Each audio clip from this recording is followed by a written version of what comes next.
Türk çiftçisinin uzman yardımcısı Oleo Mak yol boyunu sunar.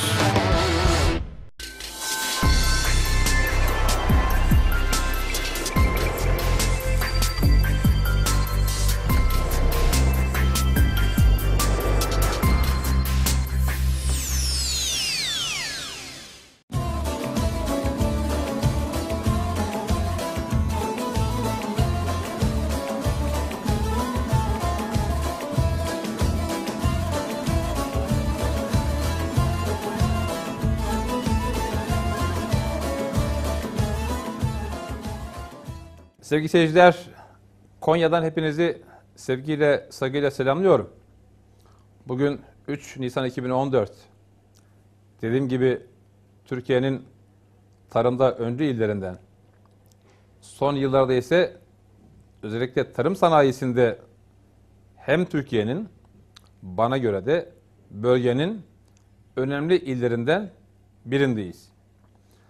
Bugün Konya'da tarım sektöründe hizmet veren, hayvancılık sektöründe hizmet veren bir isimle beraberiz. Bir marka demiyorum, dikkat edileceği üzere. İsim diyorum çünkü Türkiye'de uzun yıllar, yani dededen, babadan toruna, 2 nesil, 3 nesil aynı işi sürdüren firma sayısı bir elin parmakları kadar azdır sanıyorum. Fakat benim Konya'ya yol boyunu düşünme nedenim çok ilginç. Konuşacağım isim Muharrem Türkmen, namı diğer meşhur ismiyle Bekir Türkmen. Çelikel Tarım Makinelerinin Yönetim Kurulu Başkanı. Ama ben buraya bu markanın ürünlerini ya da ne yapıyor diye gelmedim. Beni buraya çeken 2 şey oldu. Birisi, son zamanlarda benim de katıldığım, Çelikel'in de yer aldığı bazı fuarlarda yapılan standlar hiç de etrafta görülenlere benzemiyordu. Aykırıydı, büyüktü, bir makine sektöründen beklenmeyecek dizaynı vardı. Daha canlıydı, parlaktı. Bu tamam. Bunu artık büyüyen sektörün bir alameti olarak görmüştüm. Ama benim açımdan en önemli şey o ismin hayalinin yüksek, biraz da deli olması beni buraya getirdi. O bana laf arasında demişti ki, bütün dünya Çin'den mal alıyor. Oraya gidiyorlar, maliyetleri daha uygun diye, sanayisi geniş diye Çin neredeyse bütün dünyanın her köşesine girdi. Ama dedi, biz dünyaya mal satan Çin'e ürün gönderiyoruz, ürün satıyoruz. İşte bu cümle hem Konya'dan çıkması münasebetiyle, hem tarım aletleri olması münasebetiyle dikkatimi çekti ve ben bugün meşhur ismini kullanarak Bekir Türkmen'le biraz kendim mekanında konuşmayı arzu ettim. Bekir abi, sen mi hoş geldin, ben mi hoş geldim? Hangimiz olduğunu bilemiyorum ama birimiz hoş geldik yani. Hepimiz bu dünyada misafiriz Mehmet Bey. Tabii mekan bizim, siz bizim mekanımıza hoş geldiniz. Geldiğiniz için özellikle teşekkür ediyorum. Yani lafın neresinden başlamak doğru bilmiyorum ama tabii dediğiniz doğru. Ben 3. kuşak bir sanayiciyim. İnşallah şu anda 4. kuşakta bu fabrikanın içerisinde görev almaya başladılar ve görevlerinde devam ediyorlar. Kısaca özetlemek gerekirse biz işte 2 yıl önce 50. yılımızı kutlamıştık. Benim babamın mesleği, babamın da belki yanlış telaffuz oldu ama amcasının mesleği. Öyle mi? Evet, amcasından öğrenmişti bu mesleği. Biz hakikaten gurur duyuyoruz bu konuyla ilgili. Bizim aslımız firma olarak Konya kökenli değiliz. Biz Yozgat'tan Konya'ya 21 yıl önce falan Konya'ya geldik. Dediniz ya delidir, şeydir diye. Hakikaten idealist bir insanım. Hayatta gözümün gördüğü hiçbir şeyden korkmam. Kafaya taktığım şeyi mutlaka Yaparım veya yapma yolunda gayret gösteririm. Ama şunu iyi biliyorum ki azmin elinden hiçbir şey kurtulmaz Mehmet Bey. Yeter ki idealist ol, kafaya tak. Allah'a çok şükür. Yani 21 yıl oldu. Hakikaten rahmetlik babam olsaydı keşke bugünleri görebilseydi diye zaman zaman da böyle hüzünleniyorum. Ben 19 yaşındayken babam rahmetlik oldu. Biz ondan bu mesleği devraldık. Yani bilmem belki küçüklükte biraz delilik vardı. Yani böyle radikal bir karar aldık. Dedik ya biz Konya'ya gidiyoruz. İşte ham maddemizi Konya'dan temin ediyoruz. Bir de hani bir atasözü vardır. Balık gölde büyür diye.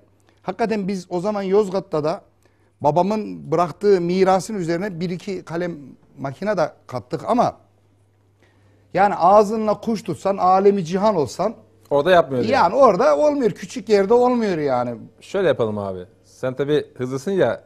Tam göbeğinden girdin konuya. Şöyle yapalım. Daha henüz daha Konya'ya gelmedik. Önce amcanızdan başlayalım. Amcanız nerede, ne zaman ilk ne iş yaparak başlamış? Kaç yıl sürdürmüş? Babanız orada ne yapmış? Onu öğreneyim. Sonra sana gelelim. Şimdi şöyle söyleyeyim ben. Benim yaşım amcamı tanımaya yetmedi. Ben amcam öldükten 6 ay sonra falan pardon 9 ay sonra falan doğmuşum. İsmimin de Muharrem ve Bekir olmasının en büyük özelliklerinden biri onun anısı üzerine kurulmuştur. Şöyle ki ben doğmuşum, ismim Muharrem olarak dedemin ismini koymuşlar. Fakat aradan bir kısa bir zaman diliminde işte Bekir amcan ölmüş. rahmetlik olunca demişler ki amcamızın ismini onun üzerinde yaşatalım diye benim göbek adım da Bekir koymuşlar. Yani normal amcanın resmiyetle Muharrem, benim ismim de amcamdan gelme. Bekir Usta'ymış. Ve benim babamın amcası zamanının sanat okulu mezunuymuş Mehmet Bey. Burada çok ciddi bir incelik var. Babanın amcası. Evet, babamın amcası sanat okulu mezunmuş. Yani o zamanın sanat okulu mezunları falan herhalde yani ordinarius profesör mü sayarsınız ne sayarsınız bilmiyorum. Ciddi bir sanatkarlığı varmış. Yani 4 ortak falan yaparlarmış. Hem kaynak hem tamirat hem rektifiye. Amcam kaynak üzerinde ihtisaslaşmış ki babam da onların yanında yetişmiş. O zaman tabii Türkiye'nin sanayisi bu kadar gelişmiş değil. Bu kadar yedek parça üretimi falan yok. Yıl kaç? İşte benim söylediğim 50'li yıllar işte 62'de rahmetlik oluyor. O zamanlar bu kamyonların, otobüslerin krankları kırılırmış. Yedek parça bulunmadığı için mutlaka o makinenin, traktörün veya işte kamyonun çalışması lazım. Krank kırıldığı zaman da o krankı kaynatmak için de Antep'ten bile bizim o küçücük nacizane o Şirin ilçemiz Boğazyan'a de Antep'ten bile iş gelirmiş. Yani Boğazyan'ın tarihçesi de bayağı ciddi eski. Yani Osmanlı zamanında kurulmuş ilçe olmuş, Çorum'la beraber ilçe olmuş 150 yıllık da bir tarihçesi var. Benim babam işte amcamın yanında yetişmiş. Amcam rahmetli olduktan sonra babamla askerliğini yapıp gelmiş o dönemde. İşte babama vesile olmuş. Bu işe başlamış. İlk tamirden, demircilikten başlamışlar. Ama o yıllarda babam da çok azimli ve idealist bir insandı. Yattığı yer cennet mekan olsun inşallah. Burada da yad etmiş olayım kendisini. Yani o tecrübeyle işte o iyi insanlardan aldığı iyi meziyetlerle, o dürüstlükle, azimle, o sadakatle, o harmanlanmış bilgi birikimiyle yani o yıllarda pulluk falan yapmak hakikaten ciddi dillere destan bir şey. Yani ki inşallah ilerleyen zamanda işte o babamın yapmış olduğu o üretimlerden birkaç parça böyle nadide yerlerde kalmış olanlardan bulduk. Kısmet olursa inşallah Müze yapacaksınız. müze yapacağız inşallah. Yani o dönemlerden kalma bir şeyimiz var. Babam ben 19 yaşındayken rahmetlik oldu. Yani ben o dönemler işte lise sona gidiyor idim. Tabii çalışkan da bir talebeydim aslında ama idealimde hep okumak vardı. Tabii yük omuzumuza binince baba rahmetlik oldu. 3 tane benden sonra küçük kardeşim var. Mutlaka eğitim durumunu artık askıya alma durumumuz oldu. Ve biz o aşkla, o şevkle sanayiciliğe başladık. Tabii askerliğimi de daha yapmamış idim. Yani ne bileyim İlk ne yaptınız? biraz duygulandım belki bunları da anlatırken. Yani Çok doğal. Çok yani doğal. geçmişi insan yad ediyor. Hakikaten iyi bir miras aldığımı düşünüyorum ben. En büyük mirasımız da Allah'a çok şükür koyup giden nur içinde yatsın. Bize iyi bir geçmiş bıraktı her şeyden önce. Helalından yedirdi. İyi de bir meslek bıraktığına ben inanıyorum. İlk yaptığın iş nedir? Siz Benim- ilk ne öğrendiniz siz babanızdan? İş ilk- olarak söylüyorum. İş olarak yaptığımız, babam o zaman pulluk imalatı yapardı. Biz o imalatı halen devam ettirdik belli bir müddet boyunca. Bunun yanına işte dızkarodur, remorktur. Bunlar da o zaman bizim ürün gamımızda vardı. Sen önce çırak olarak başladın öyle mi? Yani artık biz işin alaylı tarafından geliyoruz Yani yani. onu söylüyorum. Evet tabii o yaşlarda. Ama ben yanımdaki çalıştırdığım insanlarda da hep şu liyakata bakarım. Benim için diploma önemli değil Mehmet Bey. Diploma hiç benim için sıfır. Nedir?